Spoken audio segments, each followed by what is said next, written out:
You're listening to Stealing from Wizards, Volume 3, Kidnapping, by R.A. Consul.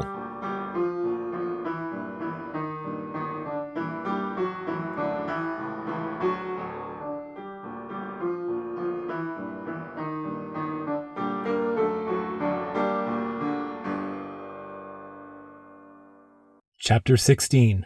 Solstice. The next time Kuro saw the Blandlands, it was aboard the Princess. It had been a busy month. He had remade all his gifts, replacing the treacherous pieces of jewelry he'd created with unremarkable and unromantic trinkets. That required late nights of sneaking into the school because he was now required to attend Marie's flight practice. Rather, the West Wind was required to attend, and she would not do so without Kuro's company. His only role was to sit still and keep her focused in a single direction. She was more distractible than Charlie. Marie was steadily improving and could even land moderately gracefully, though takeoff still eluded her. Kuro, however, was falling behind. Fitting in time to study around crafting and flight practice was hopeless. He accepted that any time he wasn't cooking or feeding George the Fairyhouse tortoise would be spent doing schoolwork. That didn't bother him. Sitting by the fire at Charlie's farm, working through his textbooks at his own pace, seemed pleasantly relaxing. For reasons only the Fates knew, however, Kuro was not allowed to enjoy anything pleasant or relaxing. In this instance, that opportunity was snatched from him, and by the least likely of people. "Did I hear right that you're heading to the Cook farm over Solstice?" asked Ingot. He was one of the most stable of the Autumn Lodge Luton staff. The others seemed to trade the job off to friends and family regularly. As most wizards couldn't, or at least didn't bother, learning to tell them apart, the rotating staff went largely unnoticed. Ingot, though, was almost always around, and the other Lutons seemed to respect him. "Yeah," replied Kuro. "Why?" Ingot scowled and fidgeted with the beads in his beard. "Can I ask you to reconsider? There's a moot happening, a meeting of fairy folk nearish to the farm. Some there have taken an unhealthy interest in you. You might not be completely safe." The Luton had cunningly provided the information while delivering Charlie's breakfast, ensuring that he had her complete attention. In doing so, any choice Kuro might have had in the matter was removed. She would not be responsible for any harm befalling her friend, and thus his invitation was revoked. Worse still, that left him without reason to refuse Arthur's invitation to spend the holiday with him. It wasn't as though Kuro didn't want to spend the time with his friend. Had Arthur been staying at Autumn Lodge over Solstice, he would have been thrilled. They could have spent a pleasant vacation, eating, sleeping, going for walks, and saying almost nothing to each other. That would have been magnificent. The problem was that the invitation was to stay with Arthur's family, who did not have the highest opinion of Kuro. He didn't anticipate that a personalized, handcrafted bookmark would overcome their impression of Kuro as a criminal. He expected to spend the break locked and chained in a small, windowless room. He trusted Dubois not to let his daughter accidentally murder him, but moderate torture could still be a possibility. It also left him several gifts short. While he wasn't terribly inclined towards giving presents to Dubois, he understood that it might be rude not to. If nothing else, they might act as peace offerings to Lady Omurius and Moira. But all that he had to give were the leftover bangles and torques he was no longer giving to his friends. He couldn't imagine Arthur's family would mistake them as a romantic confession, although they might mistake them as a confession of guilt if he couldn't convince them he hadn't stolen the jewelry. Piling onto his problems was the young Lady Lamorak. He discovered as he boarded the boat that Arthur was not the only one bringing a guest to his house. Moira, too, was bringing a friend. As the only person who could tolerate her for an extended period, Azalea was her chosen companion. Outside the windows of the Princess, the thick gray blanket of clouds covering the sky from horizon to horizon dampened the already dull colors of the Blandlands. The whole ship rang like a huge muted bell as it carved through ice floes. The mood on the ferry, however, was celebratory. Released for over a week from school, students laughed and sang with a joyous fervor that fought away the bleakness of the bay. Around Kuro, though, was a sense of apprehension. He wasn't the only one with uncertainty about the coming vacation. There was an introspective quiet among the group, excepting Arthur and Moira, who were quite eager to discuss the holiday with everyone, regardless of whether their targets had any interest in talking. Obliviousness couldn't run in the family because they weren't actually related. They weren't even the same species. Perhaps they were influenced by their father, who, as a matter of professional practice, wanted most to talk to people who least wanted to speak with him. "Charlotte, I understand that you'll be visiting Alfheim for Solstice," said Moira with polite curiosity. "That should be exciting." Charlie took a moment to respond, probably because she didn't recognize being called by her full name. "I don't know," she said. Without Kuro as an excuse to stay home, she was being forced to visit her extended family. "It's fine, I guess, but my grandparents can be kind of a lot, you know? They're nice enough and all, and the food is good, but they don't think I should be spending my time reading and taking care of animals and good stuff like that. They keep introducing me to Valkyries and trying to make me want to be a warrior." "That sounds thrilling," Moira applauded. "You could join Zella and me for calisthenics any time if you like." Charlie, wedged in a corner and wrapped in blankets to keep herself upright, scrunched her face in annoyance. Moira had not only failed to consider how pointless a fitness regimen would be for Charlie, who didn't use her muscles to move around, but also entirely missed the point of her complaint. She rolled her head to the side to share her displeasure with her roommate, but found Marie hardly paying attention. "Hey, are you okay? You look gloomy. Not like the normal gloomy either." Nothing. "Marie?" She startled and looked around at the people surrounding her in confusion, her wandering mind having to travel some distance back to her before she recognized her surroundings again. "Oui? Sorry, I was not listening." "Are you okay?" Charlie repeated, now more out of concern for her friend than in an effort to escape the unpleasant pleasantries of Moira. "Yes, fine," she replied a little too quickly, then reconsidered. "No, I'm not. Just before we left, they told me and the other Fireflies that when we come back, we have to decide if we're going to high school." "Already? Why?" Charlie asked. "So if we're leaving, they can get us ready to go to a Blando high school. They're going to pick us up early, so we have time to decide before the boat leaves. They said they can fill in a lot of normal math and stuff with magic, but we would need to do special classes as well. They do it in Bytown too. I wouldn't come back to Avalon." "But you are coming back, right?" said Arthur. Moira answered for her. "Of course she is. What possible reason would she have not to? Avalon Academy is the finest school in the Confederation." "It's the only school in the Confederation," observed Azalea, not looking up from the book she'd been hiding behind since they boarded. Marie took some time building enough confidence to speak. "I don't know," she said. "They say if I stay for high school, it will be really hard to get a job and live a normal life in the Blandlands. If I don't stay, then I'll never do magic or see any of you again." "You could still see us," argued Arthur. "We could visit you." Marie shook her head. "I won't remember how to get through the veil. And how are you going to visit me? Are you going to come to the Blandlands? Do you even know how to get to Montreal?" "Kuro does," said Azalea. "He took me there once." She failed to elaborate and returned to her reading, which left Kuro to explain. His story of fleeing to Montreal to escape her murderous rampage during a duel in Bytown Square was considered insufficient to lighten the mood, however.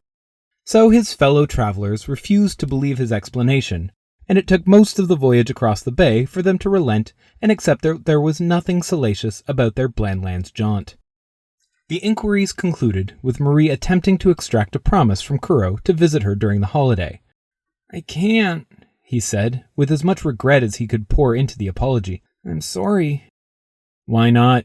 asked Arthur. Kuro had expected to have to defend himself against Marie, or maybe Charlie. The question coming from Arthur knocked him sideways.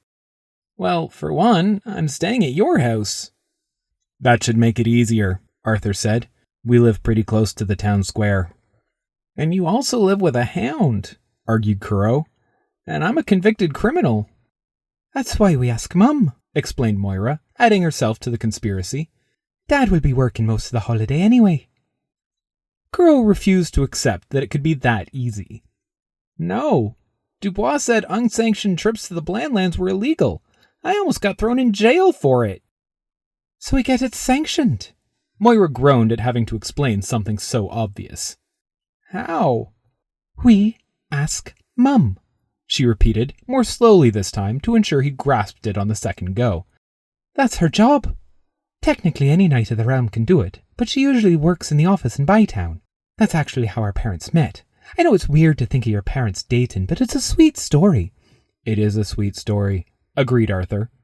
When Dad was a junior officer, he needed to get approval every time he went to the Blandlands for work. Moira continued to relate the story despite nobody asking for it. Mum was working at the approval office, and he kinda had a crush on her, so he started purposely taking assignments which would send him to the Blandlands. She liked him, so she kept taking shifts at the Royal Guard service desk. They went on like that for almost a year because neither would actually ask the other out at work. It wouldn't be appropriate, you know. The story continued, probably because of the looks of shock and amazement painted across Kuro's face. He, however, had stopped listening. He couldn't care less about the romantic history of Dubois. Far from charmed by the tale, he was overcome with a fury at the injustice of it. He had spent his life at the razor's edge, slipping illegally into the Blandlands just to find enough food to live, constantly afraid that one wrong step would land him in Niflheim for the rest of his natural life. These two, though, they just had to ask their mom. He wondered if they were also allowed to pick pockets and burgle apartments so long as they filled out the correct form. "So will you come?" asked Marie once the story had finished. She seemed almost afraid to ask.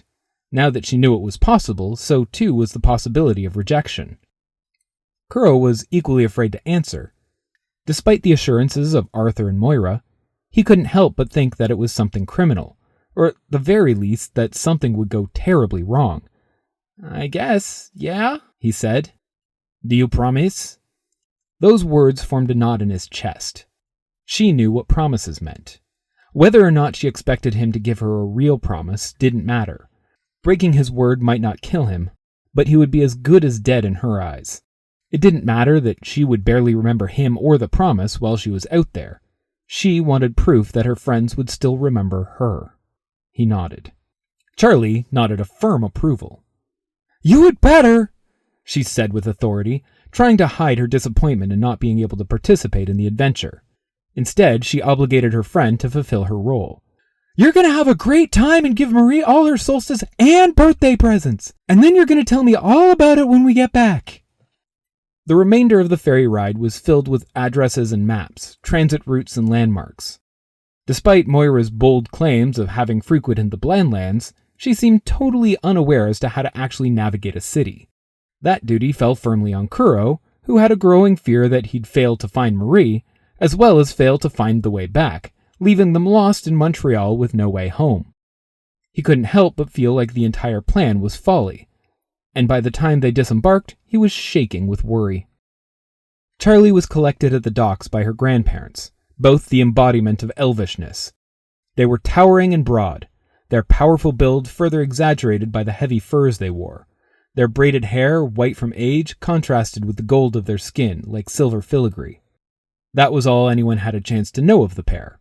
Hardly a greeting was exchanged before they spirited Charlie away to meet Norman Vandelson, who was, by their accounting, a boy of very good stock. Marie, too, was ushered away unceremoniously by the minders of the Fireflies. She stared back at Kuro as she was marched off to have any worthwhile memory of her time on Avalon extracted and stored on a shelf in a small whelk shell. It was a painful gaze to be subjected to, a pleading that he keep his promise, to prove that their friendship meant something outside the shores of Avalon, that she would not be forgotten. "She's not coming back," thought Kuro. He almost said it out loud, but like casting a spell, he worried that giving voice to the words might make it real. Instead, he shouted, "See you in a few days!" and accompanied that powerful invocation with a forced smile and a vigorous wave. His farewell was met with a gentle but insistent inquiry from Lady Aino Murius. "Should we be setting another place at the table?" Kuro's jaw clamped shut, his natural response to any adult learning anything of his plans. "No, Mother," said Moira. "We're going to Montreal." "Are we?" she replied, with a carefully measured surprise and delight appropriate for a night in public. "How lovely." Kuro was not prepared for that. He had imagined going alone. By himself, he could avoid notice of Blandlanders and generally sneak into the metro with ease. Traveling with a blundering collection of wizards brought a whole new terror to the promised excursion. Before that, though, he had to survive Solstice at the home of Sir Talon Dubois, Knight Commander of the Royal Guard. That home was not what Kuro had expected. He realized during the drive along Zephyr Way towards Bytown that Arthur had never really described where he lived. He spoke of home, but not in detail. He had never provided a thorough accounting of the architecture and decor. That left a blank canvas for Kuro to fill in, and without realizing, he had done so. He'd imagined Dubois to live in his office and Lady Eumerius to live in a castle. Arriving at their actual home forced him to reconcile these wholly incompatible notions. It was in a midtown neighborhood he had rarely visited because it was so dull. It lacked the splendor and riches of Hightown and the bustle and trade of Lowtown. It was just little brick houses nestled between ancient trees. Both were remnants of the old city from before Bytown was made the capital, when it was a sleepy stopover between important places. The home was too humble for a knight and too cozy for a hound. Kuro followed his friend with caution up the snowy walk, while Lady Eumerius collected the luggage from the trunk and waited for the car to fold itself down into a briefcase. Crossing the threshold, Kuro was disoriented by the size and scope of the interior. It was exactly as big as it should be. The stairs went up precisely 1 story, matching the number visible from the exterior. The space within wasn't warped and folded back on itself like the buildings in Detritus or Avalon. For a moment, he wondered if they'd gone directly to Marie's house in the Blandlands. That notion was quickly vanquished by the approach of a huge, menacing wolf. Garmer hurtled out of the kitchen, massive clawed paws scrambling on the polished hardwood floor, and barreled into Arthur, who laughed and threw his arms around the murderous beast. The wolf, tail wagging furiously, threw off Arthur so it could also greet Moira with adequate enthusiasm. Crushed between the wolf and wall, she too was forced to hug the monster, which then turned its attention to the trespassers. Garmer faced Kuro and Azalea, both attempting to blend in with the coat rack. It padded forward, snarling, pushed between them, and shoved closed the door. He gave them each a disapproving glance with his fierce golden eyes for letting in the wind, before sauntering back into the kitchen, from which glorious aromas were pouring. "Is that garlic bread?" shouted Moira, practically drooling. "Of course." The reply was low and threatening, more of a growl than a voice. Sir Talon Dubois, Knight Commander of the Royal Guard, one of the most feared men in all 4 kingdoms, emerged wearing an apron patterned in equal parts with wildflowers and spaghetti sauce stains. "It's tradition. It's nearly ready, too.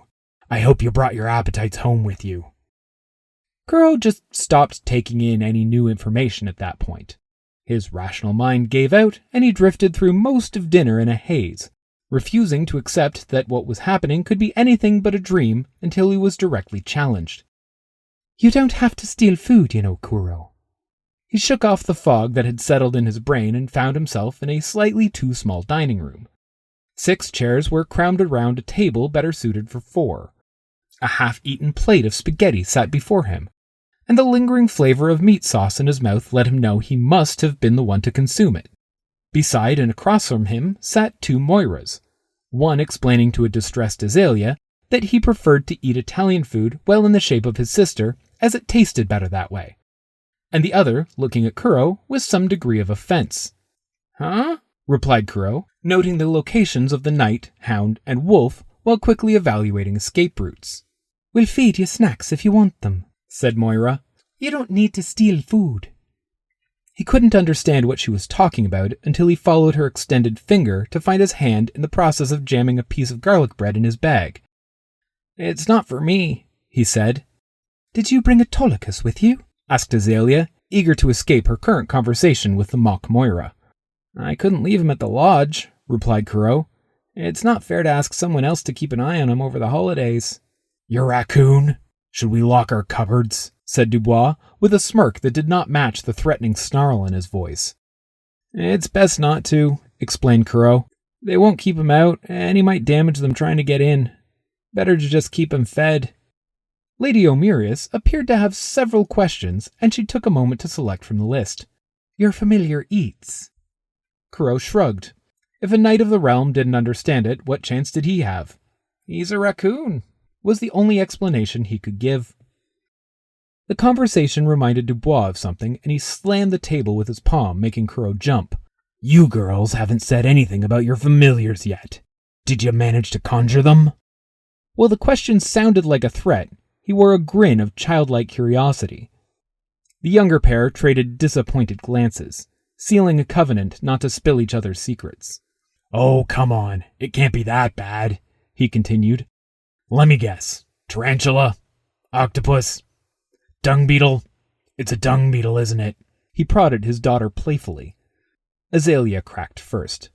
"Porcupine," she said.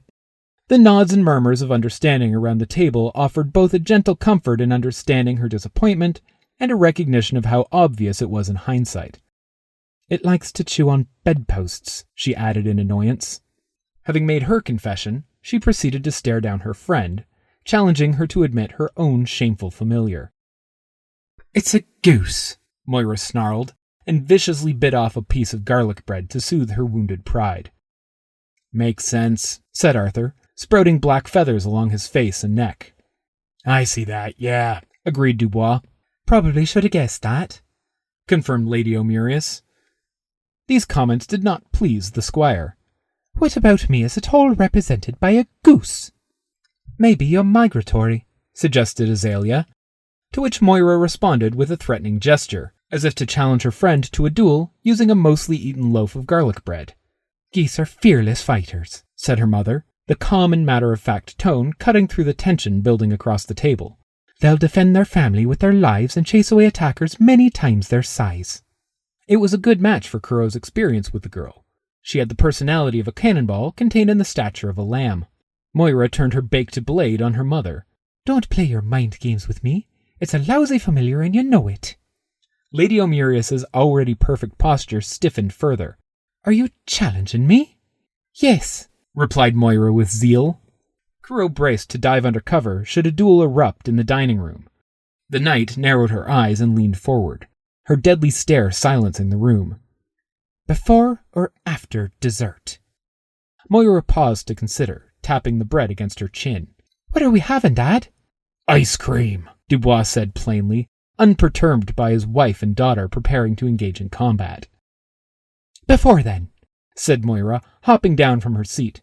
"It will help us cool off." The pair of women left the table for the backyard, where bright flashes and the sounds of wooden swords clashing became the backdrop for the rest of dinner. "It's nice to have everyone home again," observed Dubois. Arthur nodded and sprouted a vibrant crest of feathers in agreement. This appeared to be standard practice for the household. Moira and Ayn would spend every spare minute either fighting or training to fight. Azalea struggled valiantly to keep up with them and so spent much of her holiday on the verge of collapse.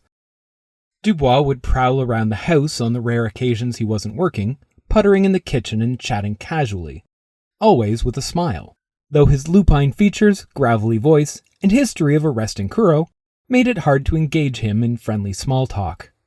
The one thing that allowed Kuro to relax, at least a little, was Arthur. It wasn't as though he had made some special effort to help Kuro feel comfortable. Even noticing his anxiety would have been so unusual that Kuro would have been more distressed. No, Arthur was being his usual self, but even more so. He said little. When he did, it was just as expressionless as always. His form, however, said so much more than normal. People at school, knowing he was a changeling, allowed him to let his face and hair drift relatively freely, but he was unmistakably Arthur most of the time. At home, he spent no effort in keeping up appearances. He would sprout fur, fins, feathers, and sometimes all three at once. The texture and color of his skin would drift with his mood and whatever he happened to be looking at, from brocades to dragon scales. He didn't even maintain a stable skeleton, growing, shrinking, and sometimes loping around on all fours like Garmer. He was more liberal with his form at home than in the privacy of their own room at school. If he felt safe enough to be himself to that degree, Kuro couldn't help but feel some of that safety himself, despite the ever-present wolf. Kuro quickly settled into a rhythm of sleeping, eating, and staying out of the way. Having schoolwork to do allowed him to escape much scrutiny from the adults. Arthur would occasionally rescue him from his textbooks with a board game, which Kuro would enjoy losing. Solstice Day disrupted the rhythm of the house, and with it, the fragile confidence he managed to build. 2 years of training on the proper practices and traditions of Solstice failed him entirely. These people had their own way of doing things, which required new pajamas, socks stuffed with candy, family sing-alongs, and, for reasons nobody was adequately able to explain, cinnamon rolls. They didn't even begin exchanging gifts until after the second meal of the day, which was still before lunch. The distribution of Kuro's gifts around the room was met with polite gratitude and obvious confusion. "You brought something for everyone?" asked Lady Omurius, confirming that the small package in her hand, with her name written on it, was not some kind of postal error. "I was told that it was polite to offer gifts to my hosts," explained Kuro. That was an adequate explanation until the packages were unwrapped. "How did you know my familiar would be a goose?" demanded Moira, inspecting the engravings on her new copper bracelet. Kuro did not wish to explain that they were, in fact, poorly rendered ravens meant for Marie. "I was going to give that one to your mom before I found out." That summoned said mother into the conversation. "Where did you get these?" she asked while rotating her gold band, inspecting the collection of creatures from Charlie's farm he'd carved into it. "I made them," he said, "at school," he added when met with disbelief. "And this?" growled Dubois. He held up the replica of Kuro's silver bangle. "You seem to like the one you gave me," answered Kuro flatly. Dubois responded with a half smirk and contemplative nod, as though Kuro had made a clever move in a board game. Arthur took his turn. "Thank you for the bookmark," he said, proudly holding up the bronze rectangle with his name embossed down it. "I got you something too." He retrieved a long tube wrapped in blue, decorated in silver snowflakes that fell gently along the paper. Within was an umbrella, one of the straight, sturdy ones with wooden ribs and a tough black canopy. "You always get wet going to school," said Arthur, "so I thought you could." Whatever he imagined Kuro could do was never known, because Kuro's delight at the gift was celebrated with a powerful gust of wind from precisely the worst direction. The umbrella snapped open, yanked free from his grip, and shot across the room, smashing a vase in the process. He reclaimed the umbrella from the pile of poinsettias and broken glass, finding it astonishingly undamaged. "I'm sorry," he shouted while trying not to cut himself too badly as he cleaned up the mess. The mess, however, seemed to have no intention of waiting for his clumsy efforts. The vase reassembled itself, the cracks welding back together as if it were never broken, and the soil crawled back into the newly undamaged pot. Lady Omurius finished the delicate and intricate spell before walking over to inspect the umbrella. She dusted it off and handed it back to Kuro. "Arthur was worried that might happen, so he asked me to give it a little tune-up," she said with a wink. Inspecting it more closely, he saw runes running up the shaft and along the ribs, noting the distinctive fungal and citrus scent of fresh strengthening syrup on the fabric. It was built to survive an avalanche. "Thank you," he said, though he almost couldn't find the words. He was overcome with the thought Arthur had put into it, and the care with which it had been made just for it to survive the walking disaster that was his life. During all this, Azalea remained silent and unmoving. She stared with an intensity Kuro couldn't interpret at the simple, unadorned bronze bracelet he had given her. It was neither disapproval nor admiration of the object. It was more like she was trying to read it, but there were no markings on it.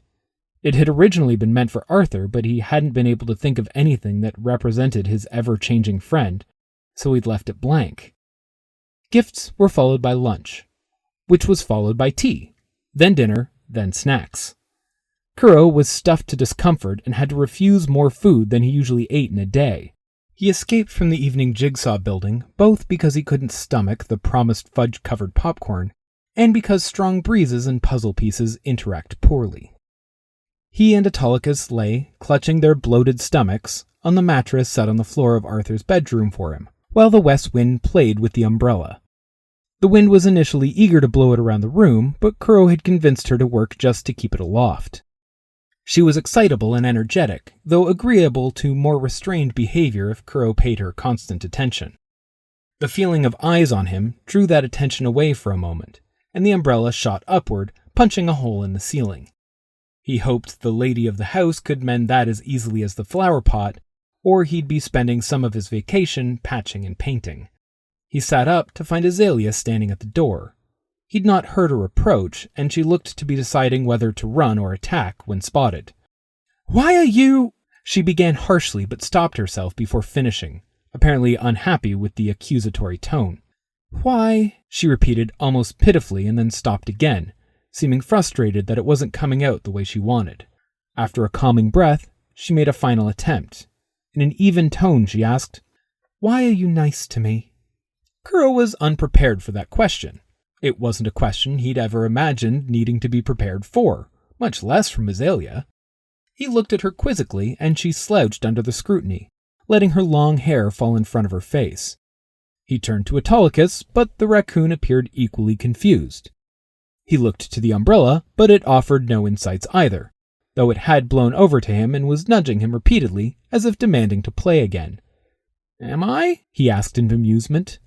"Yes," Azalea spat back, like he should be ashamed of it. "You gave me a present. You helped me when I was coughing, even after I attacked you. I hunted you all last year, and you never told a teacher. I was terrible to you, but your familiar visits me when I'm... You should hate me." His response was halting, as he was working out the answers for himself while trying to explain it to her. "Maybe I should, but I don't. I don't understand how people work. I don't know how I'm supposed to be around them. I learned most of what I know from one person, and I don't want to be like him. Him I hate. So whenever I don't know what to do, I just do the opposite of what he would do." Azalea chewed her thumbnail, trying to make sense of what he was saying. "But you don't actually like me?" Another question for which he was wholly unprepared. "I thought you wanted to kill me," he said, "so I've never thought about it. Did you want me to?" She flushed and retreated farther behind her curtain of hair. "I don't know. Maybe. It's just, you're not who I thought you were. I can't help but think that if I hadn't messed up so badly, we'd be friends or something." Kuro was surprised by the suggestion. "I don't know how that's done either. The only reason I have any friends is that Charlie decided it for me." "It's the same with Moira and I," Azalea confessed, but quickly rallied to defend the relationship. "I only mean that I'm not terribly good with people. I'd likely still be reading books by myself if she hadn't sought me out." It was challenging to view Azalea as anything other than a mortal enemy, as that had been how she'd presented herself for as long as he'd known her. Standing in the doorway in flannel Solstice pajamas, however, chewing her fingernails and hiding behind her hair, was a shy and lonely girl. Much like Kuro, she was failing to become who she was meant to be, and was haunted by the legacy of her makers. She was born to heroes to become a hero, and he the opposite. Both were trapped under the weight of those expectations and the failure to live up to them. "Did you want to sit down?" he offered, making space on the mattress beside him. Azalea wrestled with the offer. She crossed the threshold into the bedroom with the same trepidation as a stray crossing into the fairy realm for the first time.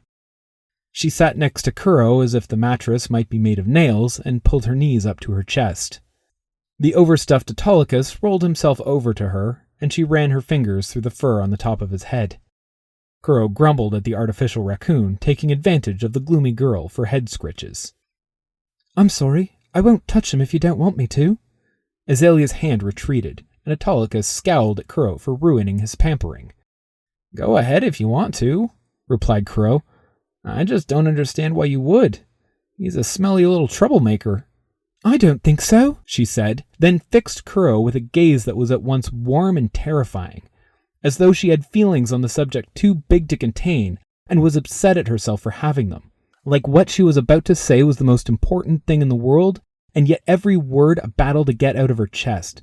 "Maybe some people do, but he's really misunderstood. He's actually very gentle and kind and clever." He looked at his familiar, and despite the passionate defense of the creature, he still could only see the parts of the raccoon he had inherited from his creator. Kuro's thieving ways, his cowardice, the filth of the gutters he felt he could never wash off. "I guess it's good someone thinks so," said Kuro. Looking back to Azalea, he found that she was still staring at him with a desperate pleading in her eyes, but he had trouble imagining how she could feel so strongly about the raccoon. He felt a pang of jealousy for his familiar, wishing that someday someone might feel such things about him. At the same time, he saw the loneliness she carried, a feeling he was far too familiar with, and would not think of separating the pair.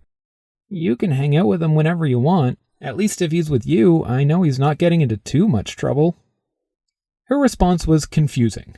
She pulled Autolycus onto her lap and hugged him, but seemed defeated rather than happy. She hadn't come seeking permission to visit Autolycus, he realized. That wasn't his to give anyway. Autolycus could choose his own company. She had come seeking a friend or something like it. He didn't believe he could be that for her. He was afraid of her, didn't understand her, and the way she was looking at him made his stomach feel strange. Even if he didn't know how to be a friend to her, he knew someone who could, though he was reluctant to share. You know, you and Charlie have a lot in common, he said. Maybe you two should be friends. Azalea was baffled by the suggestion. Charlie Cook, the bright, smiling unicorn girl. Sunshine and rainbows incarnate, that Charlie. What could we possibly have in common? He could understand her doubt. The things they share were the things Charlie kept hidden behind the rainbows, and Azalea beneath her shadows and pride. They carried the scars of their childhoods, lost parents and broken bodies, but fought constantly to pretend they didn't affect them.